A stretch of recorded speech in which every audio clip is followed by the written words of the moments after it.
Tim futsal perwakilan dari Aceh Selatan, Nagapala FC berhasil menjadi juara pada ajang Liga Futsal Nusantara Linus Aceh 2017.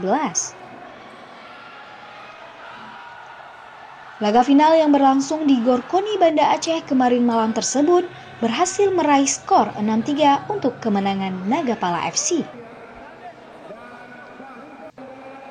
Pertandingan antar kedua tim tersebut berlangsung sengit dengan melakukan serangan yang silih berganti. Selain itu pula, kini Nagapala FC menjadi juara regional Aceh dan akan mewakili Provinsi Aceh pada Liga Futsal Nusantara Regional Sumatera nanti.